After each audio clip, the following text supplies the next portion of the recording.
La mujer aprende en silencio con toda sujeción, porque no permito a la mujer enseñar ni ejercer dominio sobre el hombre, sino estar en silencio. Porque Adán fue formado primero, después Eva, y Adán no fue engañado, sino que la mujer, siendo engañada, incurrió en transgresión.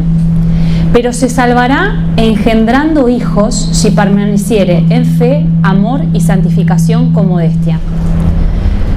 Las casadas estén sujetas a sus propios maridos como al Señor, porque el marido es cabeza de la mujer, así como Cristo es cabeza de la Iglesia, la cual es su cuerpo y Él es su Salvador. Cartas de San Pablo. Para exponer sobre la mujer no hay que desconocer estas palabras que nos trae la revelación, y tampoco hay que desconocer la sentencia que Dios Creador hace sobre su criatura cuando ésta peca. Multiplicaré tus dolores y tus preñeces, con dolor darás hijos a luz, te sentirás atraída por tu marido, pero él te dominará. Comienzo con estas palabras porque son las que resuenan en los oídos de las feministas con dureza y de las que se valen para tener a la mujer católica como una mujer dominada y sometida bajo el varón. San Pablo en varias oportunidades habla de la sumisión de la mujer al marido. Y es, según el Génesis, esta sumisión una ley natural, una ley divina, que hoy se quiere olvidar, porque se entiende a esa sumisión como una esclavitud. Pero no es así, sino que se trata de una legítima posición de la mujer dentro de la familia. Así lo dice Straubinger en sus notas. No puede haber un cuerpo con dos cabezas. Entonces, no puede ser el varón y la mujer cabeza de la familia, sino el varón.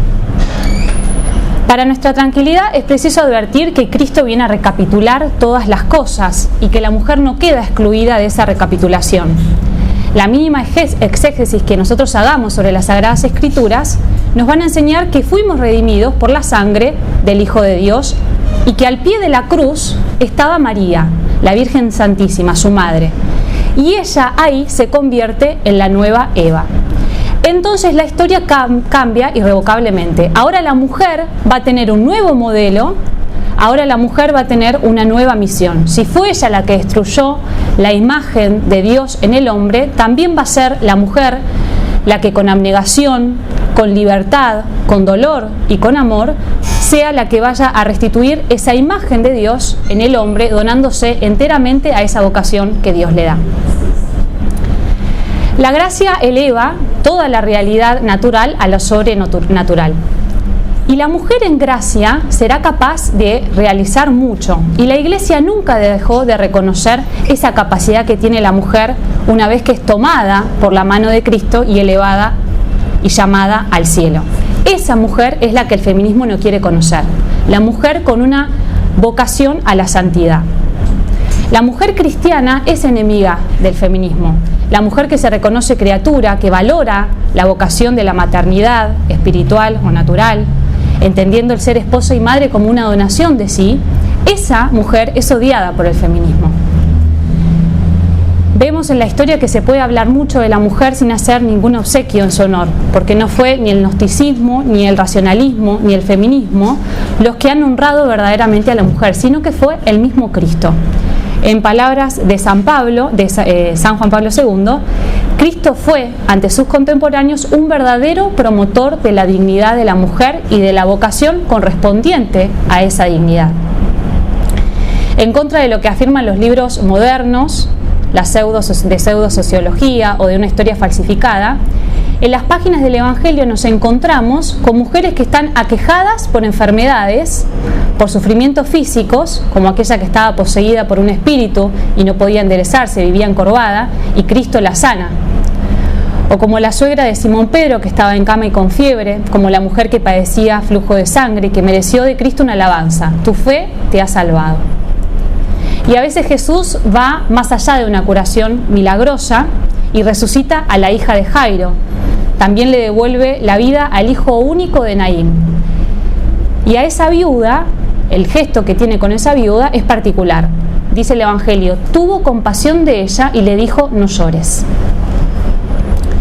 Las mujeres también son personajes importantes en las parábolas de nuestro Señor. Explicaba a sus oyentes las verdades del reino de Dios, poniendo a las mujeres como ejemplo en la dracma perdida, en la parábola de la levadura, también en la narración del óvulo de la viuda, donde dice que los ricos echaban grandes donativos, pero él detiene la atención de los apóstoles en una humilde viuda que echa allí 2 moneditas. Y Cristo dice, ella ha echado todo lo que tenía y necesitaba para vivir.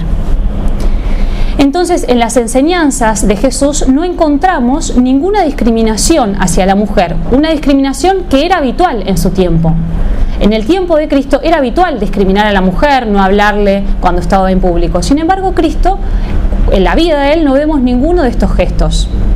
El modo de hablarles era una novedad para el tiempo en que se vivía. Y de hecho consta también en los evangelios que era una novedad el trato que Cristo daba a las mujeres.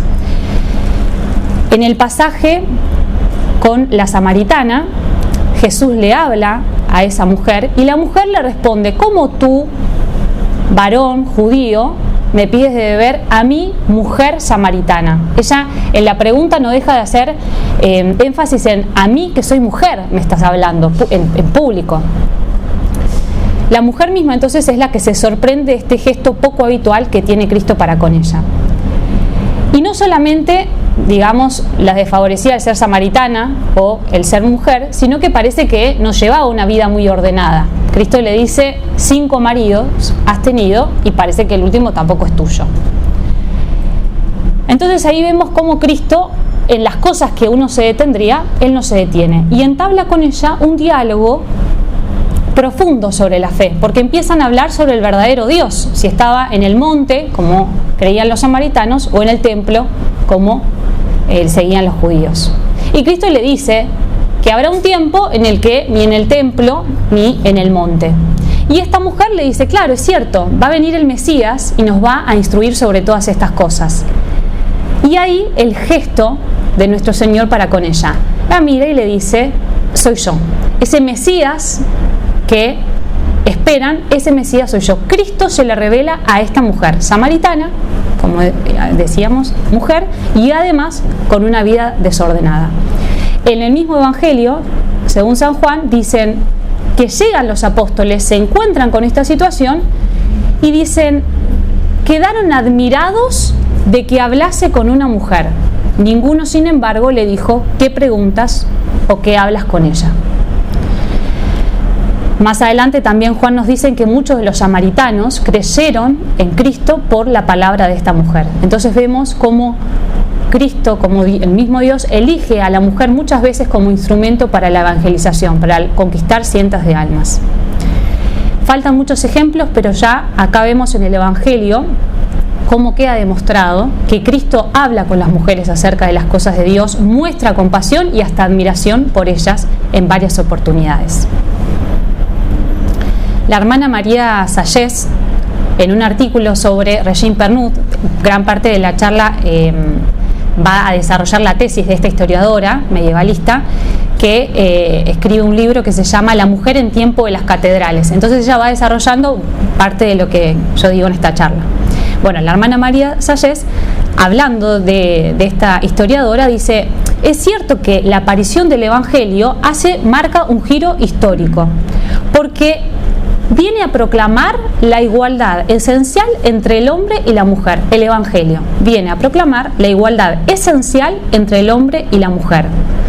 Porque ya no hay ni griego ni judío, ni esclavo ni libre, ni hombre ni mujer. Todos vosotros sois uno en Cristo Jesús. San Pablo. Sin por eso tener que olvidar que hay diferencias entre el varón y la mujer, no hay que caer en un totalitarismo ideologizado, pero el Evangelio nos viene a decir esto, hay una igualdad esencial entre el varón y la mujer. Por eso vemos en la historia que en los primeros siglos a los nombres de los emperadores, César, Antonio, Augusto, se le van agregando los nombres de mártires y de santas. Y en el canon de la misa, que es el corazón para todo cristiano, el corazón de la liturgia, desde donde emana toda gracia, es el misterio más contemplado, el de la transubstanciación, tiene un marco litúrgico que es el canon. En ese canon se perpetúan los nombres también de mujeres, Águeda, Lucía, Inés, Cecilia, Anastasia. Es decir, la Iglesia En estas mujeres que fueron santas, que fueron las primeras en ser capaces de ser arrojadas en aceite hirviendo, mutiladas, comidas por leones, golpeadas brutalmente, por guardar y defender su virginidad, en nombre de Cristo. Por amor a Cristo, estas mujeres han querido respetar su virginidad, aunque les tocara como premio la muerte. Y la Iglesia no esconde esto, sino que festeja este heroísmo magnánimo y santo y no las olvida, las recuerda en cada misa. Ahora, para comprender esto es necesario poder ver cuáles eran los orígenes de la verdadera reivindicación que hace la mujer a partir del Evangelio. Entonces vamos al mundo romano, siglo I. Aun cuando en el Imperio Romano se empiezan a ver que la condición de la mujer va mejorando, los historiadores constatan la idea que en el Imperio la inferioridad de la mujer se da en un sentido natural, es decir, se creía que naturalmente la mujer era inferior que el varón, y eso se ve como un sentimiento común en los romanos. En la antigüedad solamente existe el poder del pater familias, dotado de ciudadanía plena, propietario absoluto, gran sacerdote cuya autoridad tiene origen en la religión. La mujer vivía en el ámbito familiar, era valorada en ese ámbito, pero el poder estaba en el pater familias. Era el que oficiaba como único propietario, era el padre y no la madre el que poseía el derecho sobre la vida de los hijos. El padre podía decidir si continuar con la vida de sus hijos. Tenía el ius gladi, que era el derecho de espada. Si una de sus hijas era infiel, el padre tenía derecho a matar a esa hija. El varón podía matar al cómplice de la infidelidad. Y después, en el Bajo Imperio, el adulterio en el varón va a ser sancionado pidiéndole que restituya la dote que había recibido por la mujer. Le salía más barato al varón ser infiel que a la mujer porque la pagaba con su vida. La mujer podía ser, no tenía derecho, si se casaba no tenía derecho a heredar, y en el derecho griego no heredaba en ningún caso. Salvo de sus joyas y de sus herramientas domésticas, la mujer no podía ser dueña de nada. Fuera de los matices que podemos encontrar, lo cierto es que con la llegada del cristianismo la situación cambia. Poco a poco el aparato legislativo va considerando más y brindando más protección a la mujer. Y se trata de un acontecimiento decisivo que se produce en el destino de las mujeres con la predicación del Evangelio. Las palabras de Cristo, predicadas por los apóstoles en Roma y en muchas otras partes del imperio, no implican en sí mismos una medida de protección para la mujer, pero enuncian de una manera sencilla la igualdad esencial de la cual venimos hablando. Quien repudia a su mujer y se casa con otra comete adulterio para con la primera. Y si una mujer repudia a su marido y se casa con otro, comete adulterio. Palabras de Cristo. Ahora, detengámonos en imaginar la radicalidad del testimonio cristiano de una mujer en estos tiempos. Tenemos al pater familias, que es el dueño de todo, dueño aún de la vida de sus hijos. Es el que elige el esposo para la mujer, para sus hijas. Y él, que tenía poder sobre todo, se encuentra con que una hija le dice: no me voy a casar porque voy a guardar mi virginidad por amor a Cristo. Las mujeres le vienen a poner a esos varones un límite. Ahora, en nombre de Cristo, yo no voy a hacer lo que vos me obligás a hacer. Y el premio de eso, como decíamos, era la muerte. Y sin embargo, no hay nada que amedrentara a estas mujeres. En eso es importante poder conocer la historia que decíamos de Águeda, de Lucía, Inés, de Cecilia, de Anastasia, porque realmente es heroico. Tiraban aceite hirviendo y ellas, sin embargo, seguían diciendo que iban a guardar su virginidad en nombre de Cristo. Entonces, ahí la radicalidad del mensaje. En el resto de la sociedad, cada mujer hacía lo que su padre determinaba, porque así lo decía el derecho y porque así lo decían las costumbres. Y el Evangelio viene a romper con eso. Ahora la mujer tenía la autonomía necesaria para decir: mi vida no va a ser eso. Solamente recién, en el 390, siglo IV, la ley civil retira al padre el derecho sobre la vida de sus hijos. Año 390. Es decir, que con la difusión del Evangelio desaparecía la primera y más decisiva de las discriminaciones entre los sexos. El derecho a la vida ahora correspondía tanto al varón como a la mujer. A partir de ese momento, entonces, la visión cristiana del hombre, el respeto a la vida que proclaman la Biblia y el Evangelio, se introduce en las costumbres. Alejándonos de estos primeros tiempos, nos vamos a encontrar con los santos padres, que también dieron gran importancia a la vida interior de la mujer, sabiendo que convirtiéndose la mujer también se llegaba al resto de la sociedad. Regine Pernoud, que es la historiadora en la cual me baso, escribe un artículo que se llama La mujer sin alma. Este artículo lo escribe en 16 hojas, es muy corto, en 16 páginas. Ella de alguna manera resume este libro de La mujer en tiempo de las catedrales. Y lo escribe porque dice que estaba escuchando la radio y escucha que una mujer, una periodista, afirma que la Iglesia había reconocido recién en el siglo XV que la mujer tenía alma. Entonces ella le contesta con la historia de los santos, con Blanca de Castilla, con Santa Juana de Arco, con la misma Santísima Virgen. Es decir, ¿cómo que la Iglesia recién en el siglo XV reconoce que la mujer tiene alma? Entonces también en eso nos vienen bien a conocer y recordar lo que decían los santos padres sobre las mujeres. San Jerónimo, que hoy es el día de San Jerónimo, por deseo de las mujeres devotas y oyentes, explicaba las sagradas escrituras a las mujeres y las ayudaba a estudiar griego, arameo y hebreo para comprender mejor las sagradas escrituras. En el monasterio de Belén, a fines del siglo IV, por San Jerónimo, Paula, Eustaquia y sus compañeras formaban un verdadero centro de estudios. Estudiaban las escrituras junto a San Jerónimo, y a ellas después se le unían otros. Eran verdaderamente centro de estudios. No es que estaba prohibido para la mujer poder conocer lo que conocía el varón. San Gregorio de Niza escribe un libro a su hermana Santa Macrina. Santa Macrina estaba muriendo. Yo no recuerdo si él sabía, entonces la va a visitar, o si providencialmente pasa a visitar a su hermana, que era fundadora de una congregación religiosa.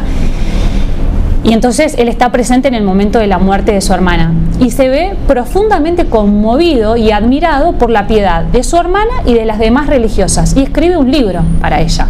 Entonces vemos también un hombre admirando a una mujer en los primeros siglos de la Iglesia. San Agustín, en el Sermón 51, dice lo siguiente: el sexo humano abarca tanto el de los varones como el de las mujeres. Si siendo él, Cristo, varón, no hubiera nacido de mujer, perderían la esperanza las mujeres, acordándose de su primer pecado, dado que por una mujer fue engañado el primer hombre. Pensarían que para ellas no había absolutamente ninguna esperanza en Cristo. Vino pues como varón, prefiriendo el sexo masculino, pero nació de mujer para consolar al sexo femenino. Como si hablara y dijera: para que sepáis que la criatura de Dios no es mala, sino que la mala ha sido la voluntad que la pervirtió. Cuando al principio hice al hombre, lo hice varón y mujer. No condeno la criatura que cree. Ved que he nacido varón, ved que he nacido de mujer. No condeno la criatura de la que soy creador, sino los pecados de los que no lo soy. Advierta, dice San Agustín entonces, su dignidad uno y otro sexo. Uno y otro confiesen su pecado y ambos esperen la salvación. Es decir, que hay pruebas de que los santos padres no condenaban a la mujer, y siempre en los primeros siglos de la Iglesia y desde adelante se ha considerado una igualdad en la naturaleza y en la dignidad del varón y de la mujer. Hoy nos sorprende también escuchar que existían en la cristiandad monasterios mixtos, siglo VI y siglo VII. Había congregaciones gemelas con una rama masculina y una rama femenina. Y en las grandes abadías vivían hombres y mujeres en edificios independientes, unidos esos edificios por templos, por la iglesia, y compartían entonces los oficios litúrgicos. Ahora Regine Pernoud dice: esto tiene una explicación. Si para fundar un monasterio seguramente me aparto de la ciudad y estamos en un tiempo donde no hay transporte, entonces las mujeres necesitan que haya un sacerdote que pueda celebrar misa. Y entonces dice, puede haber cierta conveniencia en que los monasterios estuvieran cerca, el de los varones y el de las mujeres. Pero dice, aún así, es llamativo que en los monasterios mixtos se registraran que haya abadesas mujeres. Es decir, que se ponía a varones bajo obediencia de una abadesa. Con la misma igualdad de si fuera varón o mujer, se ponía a la mujer en el gobierno de la congregación. Una de ellas fue Petronila de Chemier, quien en 1119 fue nombrada abadesa del monasterio de Santa María de Fontevaux en Anjou, cuando tenía 22 años. El beato Roberto de Arvircel, que es el que funda este monasterio, decía que las mujeres podían ser abadesas y que consideraba mejor si esa mujer había estado casada, si era viuda, porque conocía al varón y conocía lo que era la administración de un hogar. Entonces tenía más capacidad para poder administrar también una abadía. En estos siglos brillaron en la historia de la Iglesia mujeres maravillosas. Santa Elena, Santa Clotilde, Teodolina en Italia, en España Teodosia, Berta de Kent en Inglaterra. Estas mujeres tienen en común que fueron mujeres que consiguieron que por su influencia sus esposos, reyes, emperadores, se convirtieran al cristianismo y en épocas donde estaba el arrianismo, aún así abrazaran al cristianismo y a través de ellos todos los imperios. Entonces comienza el cristianismo y comienza a registrarse a la mujer en la historia, porque antes de Cristo no conocemos historias de muchas mujeres, pero después de Cristo empezamos a conocer la historia de Blanca de Castilla, de Santa Elena, de Santa Clotilde y muchas más. Ahora voy a nombrar algunas de esas gigantes que pasaron a la historia. Son muchas, pero yo nombro a las que por sus obras me parecen dignas de mencionar hoy en un resumen de la historia de la mujer en la Iglesia. Una de ellas es Santa Hildegarda de Bingen, doctora de la Iglesia, declarada por Benedicto XVI.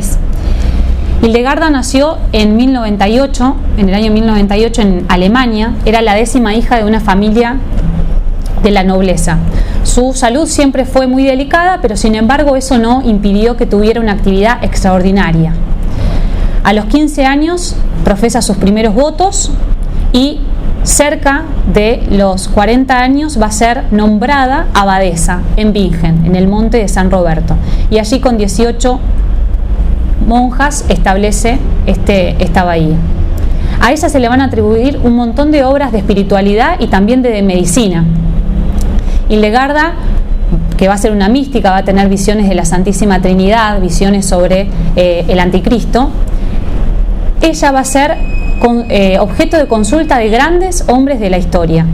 A ella van a llegar el Papa Eugenio III, Conrado el emperador de Alemania, Federico Barbarroja, San Bernardo de Claraval y otros tantos. También estaban los obispos que la consultaban y que le pedían a ella que vaya a predicar a sus catedrales.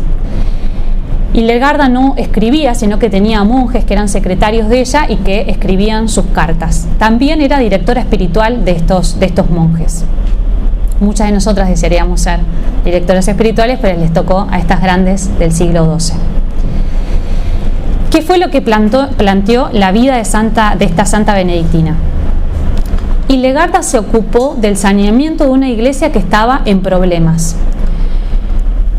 Europa estaba viviendo los coletazos de las invasiones de los bárbaros, la simonía y el amancebamiento de los sacerdotes era moneda común y a ella le toca en ese momento de gran confusión poner un poco de claridad. Por eso los sacerdotes, los obispos la llamaban para que ella, con la autoridad moral que tenía, con la sabiduría espiritual, ella pudiera hablar y poner claridad. Vosotros, dice Santa Hildegarda en un sermón, vosotros ya os habéis fatigado buscando cualquier transitoria reputación en el mundo. Esto se lo dice a los obispos. De manera que a veces sois caballeros, a veces siervos, otras veces ridículos trovadores.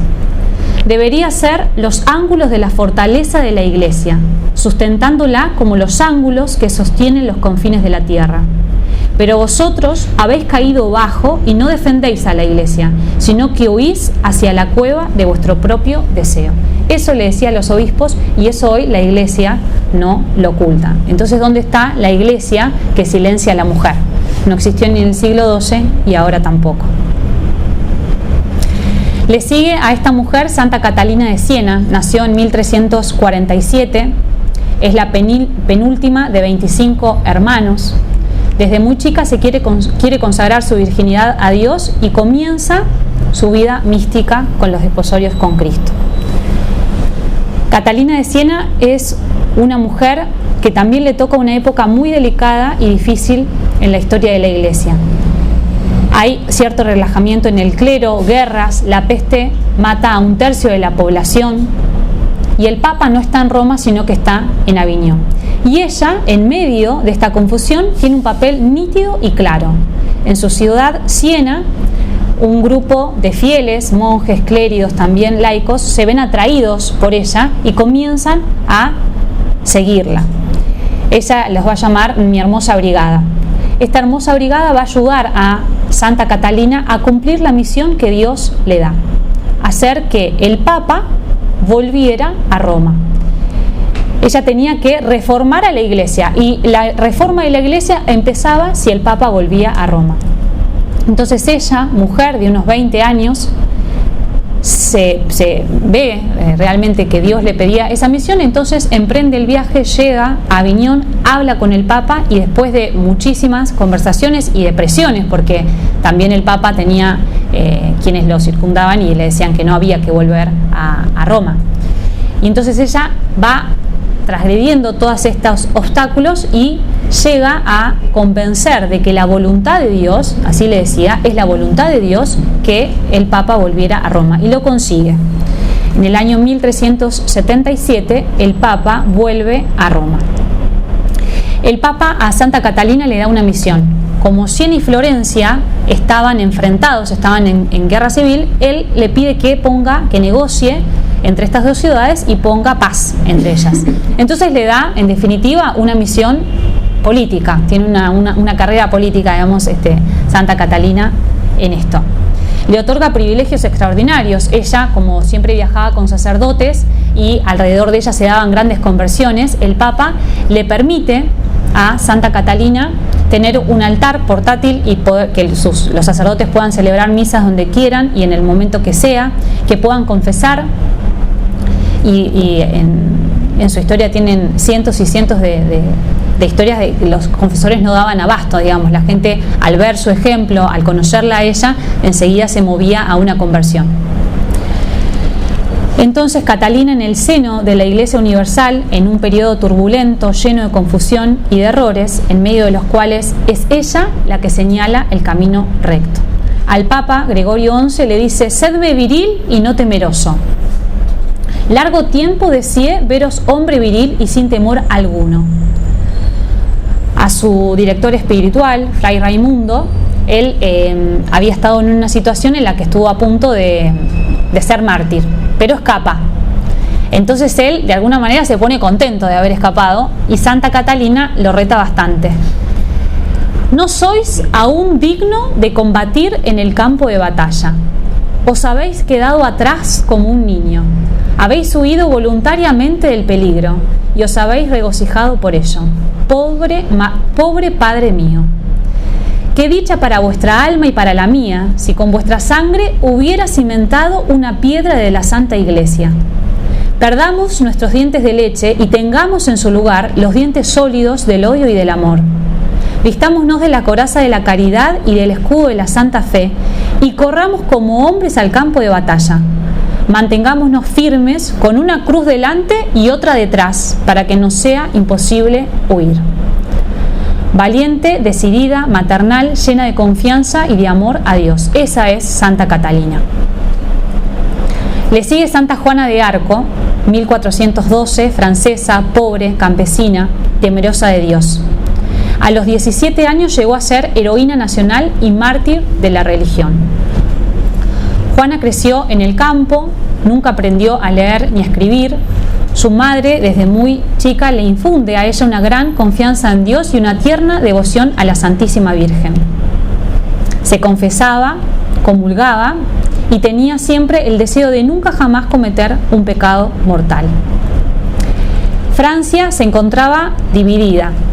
Inglaterra invade Francia y, como estaba dividida porque el duque de Borgoña y el duque de Orleans estaban enfrentados, no habían podido organizar una resistencia digna ante Inglaterra. Y en ese momento Santa Juana comienza a sentir que sus voces, que eran San Miguel, Santa Catalina y Santa Margarita, le decían: tú debes salvar a la nación y al rey. Se va desarrollando la historia. Santa Juana sabe que tiene que llegar al delfín, le habla al delfín, lo corona y logra ponerse enfrente del ejército de Francia y realmente dirigir la batalla en favor de su patria, tal como Dios se lo mandaba, siendo un adolescente y cuidando siempre de su virginidad. Estaba entre varones, soldados, y ella realmente sabía que su virginidad peligraba, y ante esto también siempre pone un escudo, se corta el pelo, muchas veces se vestía de varón, invocaba siempre a la Santísima Virgen y tomaba a la virginidad como un valor muy importante.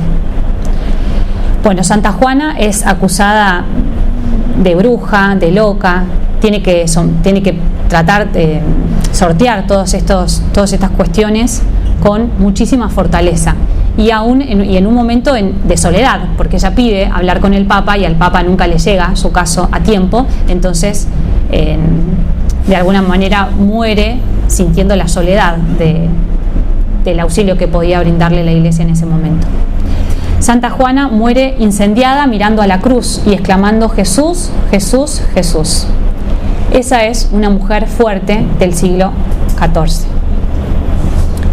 Y cuando estaba finalizando el siglo XV, España estaba inmersa en una profunda crisis, proliferaba la inseguridad, el desorden, el caos político, también el moral y el religioso.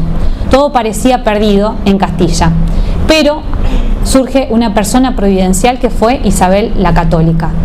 Nació en 1451 y estuvo detrás de un suceso histórico increíble, que fue el descubrimiento de América. Isabel de Castilla le creyó a Colón. Colón escribe a doña Juana de la Torre: en todo hubo incredulidad, y a la reina mi señora dio de ello Dios el espíritu de inteligencia y esfuerzo y grande, y le hizo de todo heredera como cara y muy amada hija. Cuando se descubre América, la reina se entera que los nativos venidos de la India habían sido vendidos como esclavos. Entonces decide nombrar una junta de teólogos en Salamanca para que examinaran el hecho. Pero antes de que esta junta se dictaminara sobre la cuestión, ella manda que se recuperen los esclavos traídos por Colón, paga el importe de esto y los hace devolver a sus tierras, salvo una niña que, cuentan, se quiso quedar en las tierras de Castilla. En las instrucciones a Colón y a los demás gobernantes dice Isabel: no habéis de traer esclavos, pero si alguno de ellos quisiera venir por lengua, traedlo. Los indios de América, se hagan cristianos o no, son súbditos libres de la corona, como lo son los súbditos de Castilla. En el codilicio redactado antes de su muerte, en presencia de sus hijos, le pide a ellos que no consientan en que los indios, moradores de las islas y tierra firme, ganada y por ganar, reciban agravio alguno en sus personas y sean bien y justamente tratados, llevando siempre la fe católica. Ejemplo de mujer, de esposa, de madre, piadosa y fiel cristiana, estadista y justiciera. Durante los tiempos duros de la guerra, cabalgaba kilómetros y cientos de kilómetros para poder dar ánimo a los suyos durante la batalla. Vendía sus joyas para solventar los gastos y proveer a los soldados de lo que necesitaran. Durante la cruenta reconquista de Granada, Isabel de Castilla atiende personalmente todo lo relacionado con la campaña y con su sentido de caridad cristiana se da cuenta que cerca de un lugar donde hay una batalla se necesita un lugar donde se puedan atender a los heridos. Y gracias a Isabel la Católica aparece el primer hospital de campaña, que se llama generalmente el Hospital de la Reina, conocido aún hoy. Entonces el primer hospital de campaña fue gracias a la caridad de Isabel de Castilla. La Iglesia sigue proclamando lo admirable que fue la vida de Isabel de Castilla y cuánto debemos a su labor como mujer cumpliendo en todo la voluntad de Dios. ¿Por qué nombrar a estas mujeres? Podemos mencionar muchas otras, pero ya en la vida de estas lo que importa destacar es que en todas ellas hay una misión suscitada por el mismo Dios. Dios elige a estas mujeres para cambiar la historia de la Iglesia y la historia universal. Santa Catalina carga con el peso de la Iglesia. Cuando entra a Roma, ella siente el peso de la Iglesia bajo sus espaldas y dice que si Cristo no le hubiera dado la gracia, no hubiera podido resistir el dolor que sintió en ese momento. Eso Santa Catalina no lo hace porque estaba empoderada, lo hace porque había recibido una gracia de Dios y porque había sido fiel a esa gracia. Entonces a nosotros, católicos, no nos queda sino ver y reconocer en la vida de estas mujeres la voluntad de Dios. Si Dios quiso valerse de mujeres para cambiar la historia de la Iglesia, ¿cómo nosotros vamos a relegar el papel de la mujer en la historia? Entonces realmente, viendo la historia de estas grandes santas, y hay muchas más, no podemos hacernos ecos de que la Iglesia ha oprimido a la mujer a lo largo de la historia. Bueno, después vamos a ver que hay un declive de la figura de la mujer en la historia, y esto se va a dar a partir del siglo XVI y del siglo XVII. Por ejemplo, antes la reina era coronada y ahora ya va a pasar a ser la esposa del rey, ya no va a ser coronada. El Parlamento de París en el siglo XVI prohíbe a las mujeres cualquier función que pueda tener en el Estado. Se va a volver atrás con el tema del derecho, y entonces otra vez el varón va a tener más derecho, por ejemplo, sobre la vida de sus hijos que la madre. ¿Y esto por qué se da? Porque es el tiempo también en el que el rey, el soldado, comienza a despreocuparse del juicio de Dios. Es la sociedad entera la que empieza a sacar a Dios del centro, y con eso también la mujer se va a ver totalmente desfavorecida.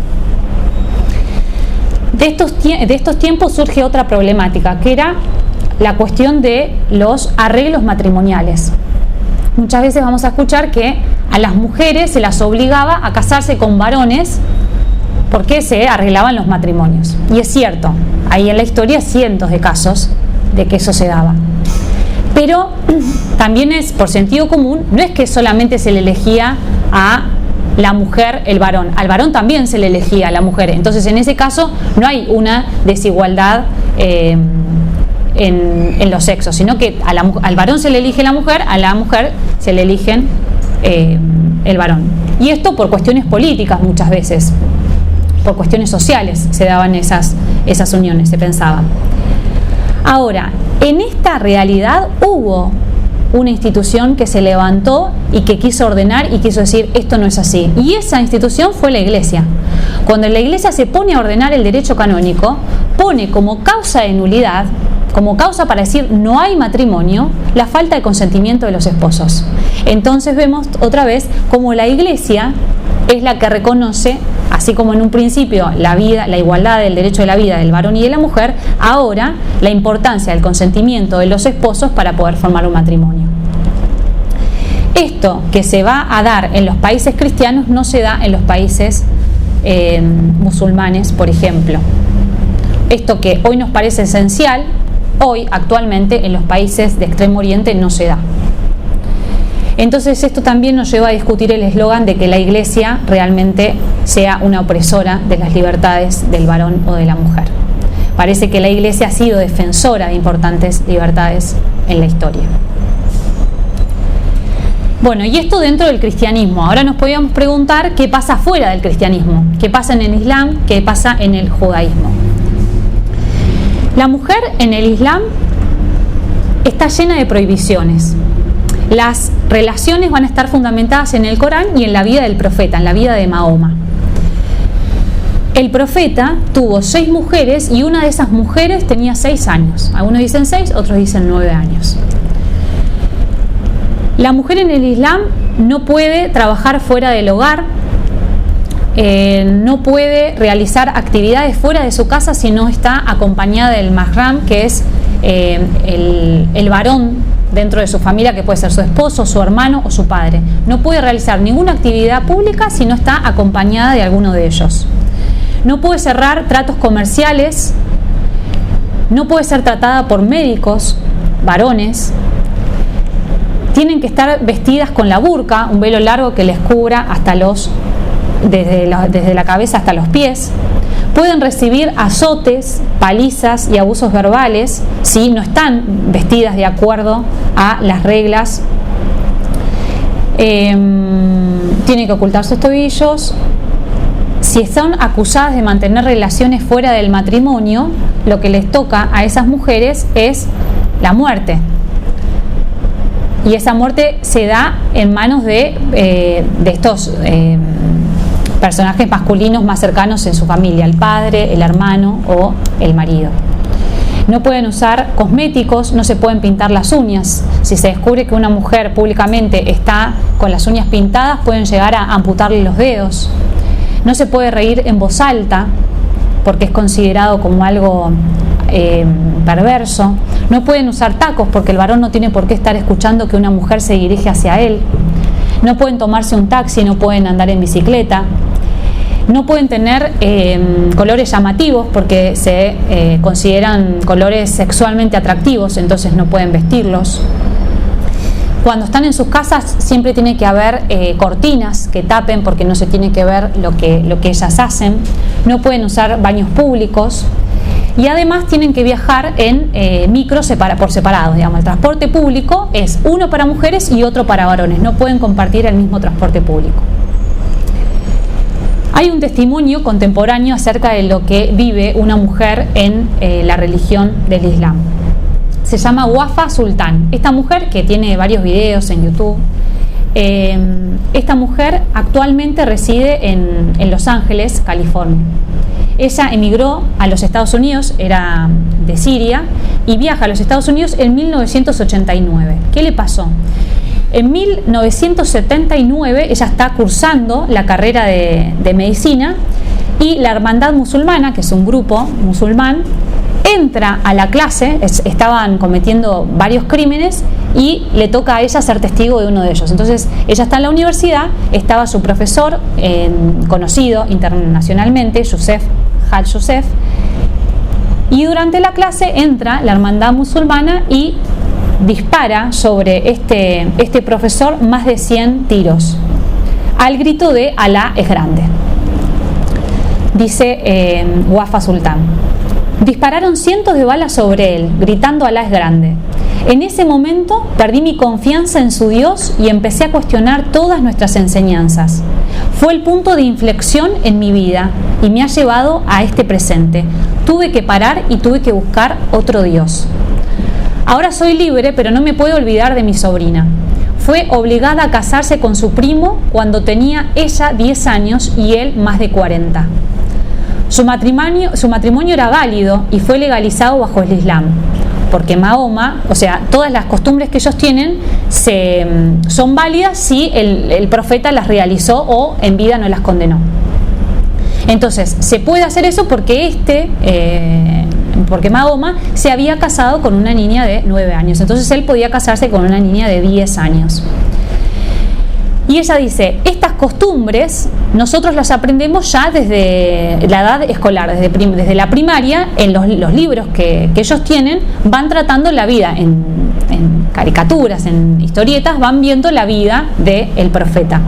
Entonces ella cuenta que estando en primaria le contaban esta historia de el profeta que se casa con una niña de 10 años. Y otra que se enamora de la hija de un hijo adoptivo, ¿no? Un hijo de una de sus esposas. Entonces, como se enamora de ella, ¿qué hace? Primero prohíbe la adopción. Dice, este hijo de esta mujer no es hijo mío. Y al día de hoy en el Islam está prohibida la adopción. Por esto, porque el profeta para poder casarse con la mujer de su hijo adoptivo, tenía que decir que no era hijo de él. Y otra de las mujeres de las cuales se había enamorado pertenecía a otro grupo, entonces él va a este grupo, mata al esposo de la mujer, mata al padre, a los hermanos de esta mujer, y ese mismo día tiene relaciones con ella. Y esto Wafa Sultán dice, esta historia yo la aprendí cuando iba a la primaria y a mí me la enseñaron en primaria. Dice que ella recuerda a esta sobrina que se casa a los 10 años, que llegaba a su casa y le decía al padre que no quería volver a la casa de su marido, y que el marido le decía que Alá la iba a recompensar si ella obedecía a este varón, que no podía perdonarle como padre que ella abandonara a este esposo. A los 25 años, la sobrina de Wafa Sultán se suicida, prendiéndose fuego y dejando atrás de sí a 4 hijos. Dice Wafa Sultán, para poder entender el Islam es necesario leer la biografía de Mahoma. Está bien documentado y bien escrito toda su vida. Esas atrocidades que comete el profeta en su vida, eso es lo que yo llamo el Islam. Caminar por la calle sola sin que te acusen de prostituta es una bendición para mí. Conversar con mi vecino sin que me acusen de adulterio es una bendición para mí. Tomar un café en Starbucks sola, para mí, es una bendición. Por favor, no den nada por sentado. Cuando estaba en Siria lloraba mucho, y ahora que soy libre también y mucho más por todas las mujeres que dejé atrás.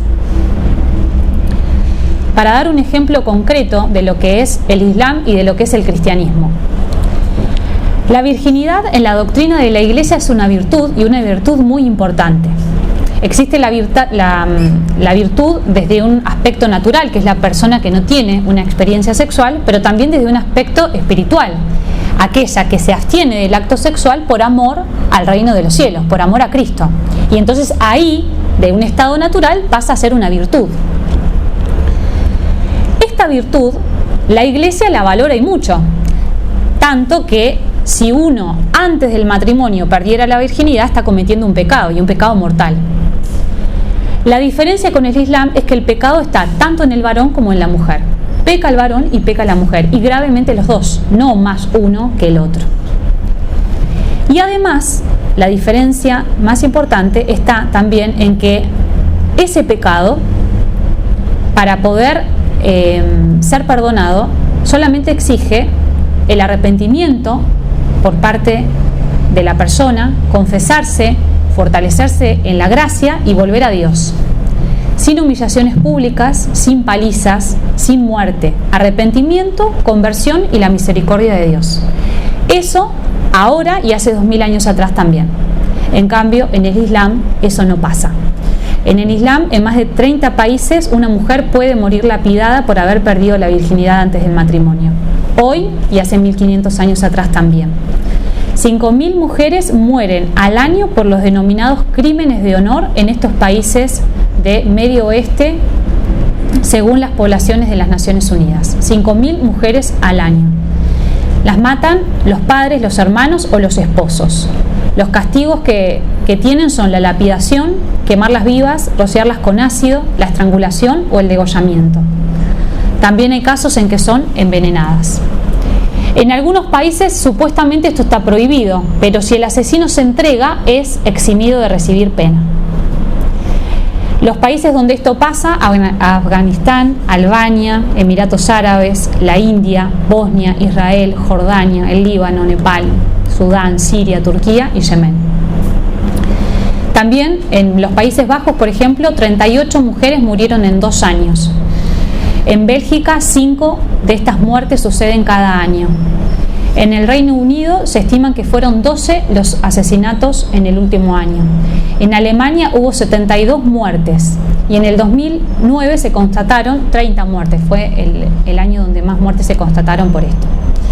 Entonces, en este contexto es escandaloso escuchar que con mitos y con mentiras castigan a la Iglesia de denigrar a la mujer, cuando hoy actualmente se está dando esto, mujeres que mueren por esto y que nadie habla. El feminismo no levanta la bandera contra el Islam, pero sí contra una catedral, contra la Iglesia, que a lo largo de la historia sobran las pruebas de que la ha defendido y que ha reconocido siempre su dignidad, al igual que la del varón. Nadie habla entonces en este contexto del Islam, pero sí de la Iglesia y con falsedades. Después está el caso de la mujer judía. La mujer dentro del judaísmo no puede elegir marido.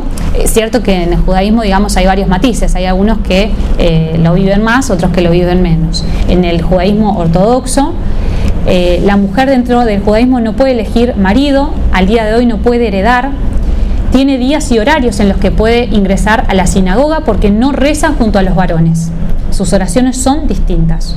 Una vez que se casan, su cabello solo puede ser visto por el esposo, así que cuando salen o lo cubren con un pañuelo o usan una peluca o bien lo tienen rapado. Los ultraortodoxos sostienen que ellas son las que tienen que sustentar económicamente a la familia. Entonces son ellas las que trabajan y los varones los que estudian, porque no son las mujeres judías las que se tienen que dedicar al estudio. Entonces en Israel, por ejemplo, hay muchos casos de estos, ¿no? Donde es la mujer la que trabaja y el varón el que estudia. Y paralelamente los musulmanes son los varones los que trabajan y la mujer la que no lo hace. Entonces se encuentra uno en los trabajos a la mujer judía y al varón musulmán. En el transporte público también en Israel las mujeres tienen que estar siempre en la parte trasera, se tienen que ubicar para que el varón no las tenga que ver. Bueno, bajo todas estas prohibiciones aún hoy viven muchísimas mujeres en el judaísmo. ¿Qué dice la Iglesia Católica? ¿Qué encontramos en el magisterio de la Iglesia sobre la mujer? Dice, el demonio en forma de serpiente convence a Eva, esta es como la parte más doctrinal, ¿no? El demonio en forma de serpiente convence a Eva, la mujer, de pecar, y ella, con su influencia en el varón, es la que lo tienta hasta llevarlo al pecado. Pero si la mujer fue la primera artífice del pecado, también va a ser la mujer, María, el nuevo modelo de mujer, la primera restauradora de la catástrofe. San Juan Pablo II destaca que en la antigua alianza solo intervino el varón, Noé, Abraham, Moisés, como interlocutor ante Dios, pero que en la nueva alianza la mujer adquiere una preponderancia peculiar, porque será la mujer y su descendencia los artífices de la restauración, dando a la mujer un papel activo, no solamente como portadora del Salvador. En esta función superior, María es el nuevo principio de la dignidad y de la vocación de la mujer.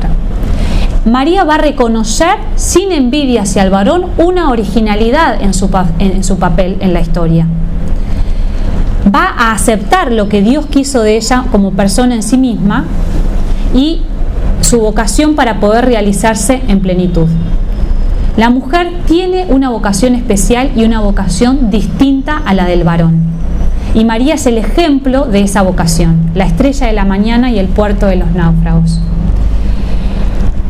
Lo que nos encontramos cuando hablamos de esto es Él te dominará, la frase del protoevangelio, del Génesis, Él te dominará. Y para esto la encíclica Mulieres Dignitatem hace una aclaración. El pecado, dice, rebaja al hombre, mancha su dignidad, elimina la grandeza. Estamos llamados a participar de la vida divina y el pecado viene a terminar con eso, a poner un obstáculo a esa unión que queremos tener con Dios, a la que estamos llamados. El feminismo ideologizado quiere romper nuestra relación con Dios, quiere ante todo robarle a la mujer la femineidad, esa distinción que tiene del varón. ¿Cómo? Contribuyendo en todos los ámbitos políticos, económicos, sociales y educativos para que nosotras neguemos nuestra vocación como esposas y madres, naturales o espirituales. Entonces, cuando leemos en el Génesis las palabras desearás a tu marido y él te dominará, vemos ahí una ruptura, porque él dice la mujer va a desear al varón, pero en ese deseo se va a encontrar con un dominio. Bueno, la encíclica viene a aclarar él te dominará, esa amenaza supuesta que tiene la mujer. Este dominio, que indica una alteración, una pérdida de estabilidad de esa igualdad fundamental de la que venimos hablando en la dignidad del varón y la mujer, tiene un límite. ¿Cuál es? El pecado. Si el varón no ejerce con caridad y con justicia ese dominio, está pecando y está perdiendo entonces ese llamado a la santidad que tiene. Está dejándose llevar por la herida del pecado en su alma y esto no está en el plan de Dios. En el plan de Dios no está que el dominio del varón sobre la mujer sea esclavitud. Este es un punto extremadamente delicado en la encíclica. El varón que ejerce desordenadamente su dominio peca. La mujer que no reconoce la autoridad del varón también. Por eso, mujeres amen a sus esposos, esposos amen a sus esposas como Cristo amó a su iglesia. Es magisterio de la iglesia que la mujer no puede convertirse en objeto de dominio y posesión masculina.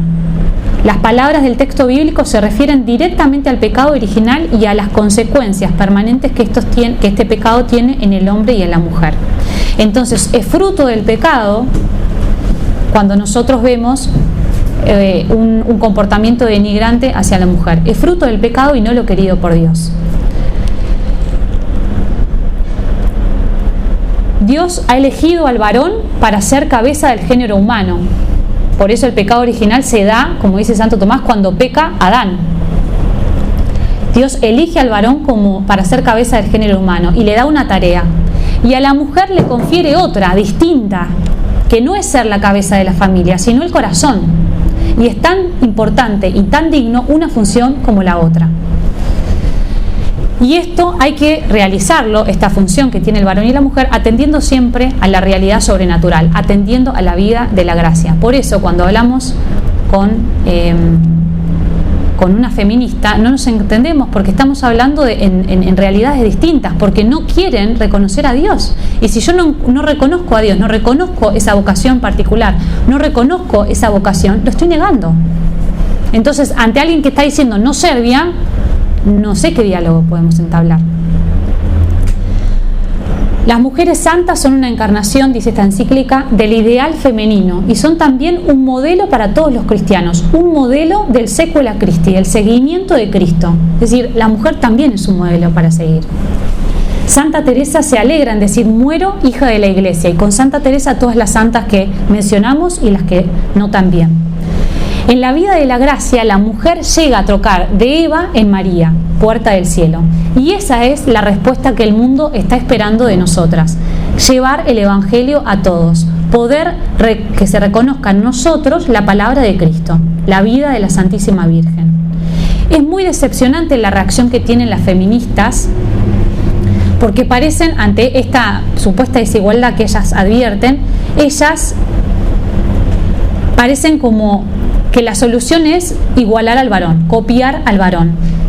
Parecen locas de satisfacción con la idea de penetrar en el mundo masculino y permanecen incapaces de dar al mundo no lo que no son, sino lo que son. No le quieren dar al mundo lo que realmente es una mujer, sino que le quieren dar al mundo lo que es un varón, copiándolo. Parece que al feminismo le basta con imitar al hombre, con ser consideradas capaces de ejercer los mismos oficios, de adoptar los mismos comportamientos y de vestirse iguales que los varones. En esto pareciera que hay una inconsciente admiración y que se puede encontrar bastante excesiva hacia un mundo masculino que se cree necesario y suficiente. La mujer cristiana a esto le responde con la originalidad de la femineidad, con el ser mujer y no copiar al varón, con su vocación. La oposición de la mujer frente a lo que expresan las palabras bíblicas "Él te dominará" no puede ser de ninguna manera conducirse a una masculinización de las mujeres, tampoco al desprecio de la maternidad, ni a la defensa del filicidio, ni a la promoción de la infidelidad. Esa no puede ser la respuesta de la mujer. La mujer no puede tender a apropiarse de las características masculinas en contra de su propia originalidad. Eso es lo que propone el feminismo. Es un instrumento terrible que lanza una lastimosa herida a las criaturas más amadas y que va y se dirige hacia el principio. Varón y mujer los creó. Hacia eso atenta el feminismo. Hasta ahí quiere llegar la cola del demonio con esto. San Juan Pablo II nos presenta a María desde una perspectiva escatológica, expresada en el Apocalipsis. Dice: la mujer, por voluntad de Dios, está involucrada en la resolución final de la historia, en la victoria de Cristo. Es una mujer vestida de sol, con la luna bajo sus pies y una corona de 2 estrellas sobre su cabeza. Es amenazada por el varón. Y podemos pensar que en el paradigma bíblico la mujer se encuadra desde el inicio hasta el final de la historia en la lucha contra el mal y contra el maligno, a favor del hombre, de su verdadero bien y de su salvación. Por consiguiente, dice San Juan Pablo II en una de sus catequesis, el bien y el mal se enfrentan. María, su hijo y la Iglesia representan la aparente debilidad y pequeñez del amor, de la verdad y de la justicia. Contra ellos se desencadena la monstruosa energía devastadora de la violencia, la mentira y la injusticia. Pero el canto con que se concluye el pasaje nos recuerda que el veredicto definitivo lo realizará la salvación, el poder, el reinado de nuestro Dios y la potestad de su Cristo. Ciertamente, continúa San Juan Pablo II, en el tiempo de la historia la Iglesia puede verse obligada a huir al desierto, como el antiguo Israel, en marcha hacia la tierra prometida. El desierto es el refugio tradicional de los perseguidos, es el ámbito secreto y sereno donde se ofrece la protección divina. Con todo, en este refugio, como subraya el Apocalipsis, la mujer permanece solamente durante un periodo de tiempo limitado. El tiempo de la angustia, de la persecución, de la prueba, no es indefinido. Al final llegará la liberación y será la hora de la gloria. Su inmaculado corazón triunfará. ¿Qué hacer ante este panorama? Porque esta es la verdad, pero no es la que se dice, ni es la políticamente correcta. Lo que tendríamos que hacer es formarnos. Es necesario formarse sobre historia, filosofía, teología, conocer la doctrina para no confundirnos. El varón ser varón y la mujer ser mujer. Hay modas en el mundo que nos van confundiendo. Decimos a todo no, pero a un poquito sí. Y entonces vamos cediendo en costumbres, en modas, en estilos. Y esto es una decisión personal, libre, pero que es necesaria. Porque no se trata, en tiempos de persecución, de evitar el pecado, sino de buscar lo más santo. La revolución cultural impregnó en todos los ambientes y la guerra se le hace directamente a Cristo. Nosotros, como si estamos en una batalla, como soldados, tenemos que responder. Y responder a esta revolución es restaurar la vida cristiana en todo. En la amistad, en el noviazgo, en la universidad. Ser ejemplos de modestia, de pudor, de virginidad, de amistad y de felicidad. Que nos vean felices y fuertes con esta verdad. Ser apostólicos, buscar conquistar almas, 1, 2, 3, y no dejar que el formarse, que el tener amigos o el tener una familia nos convierta en un gueto, en un grupo cerrado, sino que hay que salir y buscar almas. Estar actualizados, tenemos que saber lo que pasa sobre el aborto, sobre la ideología de género, porque hoy la batalla está ahí y también en el tema de la vocación. La batalla la vamos a ganar indefectiblemente a pesar del resultado temporal, si vivimos dispuestos a servir a la Iglesia sin demoras, sin reservas, para siempre y por amor. Por último, y por eso lo más importante, la Santísima Virgen, la mujer. En ella están guardados todos los secretos. Descubriendo a la Santísima Virgen, descubrimos a Cristo. Y de todas las advocaciones de la Virgen, me parece que estamos en el tiempo de la Mater Dolorosa, de la Madre llena de dolores y angustias que permanece de pie junto a la cruz. Ella ahí es nuestro modelo en la confusión, nuestra meta de permanecer de pie y sin mancha ante lo absurdo. En palabras de Pemán, a la Mater Dolorosa se la define así: estaba la Dolorosa junto al leño de la cruz. Qué alta palabra de luz, qué manera tan graciosa de enseñarnos la preciosa lección del callar doliente. Tronaba el cielo rugiente, la tierra se estremecía, bramaba el agua, María estaba sencillamente. Ejemplo santo nos diste cuando en la tarde de Isida tu soledad dolorida por los senderos mostrabas. Tocas de luto llevabas, ojos de paloma herida. La fruta de nuestro bien fue de tu llanto regada. Refugio fueron y almohada tus rodillas de su sien.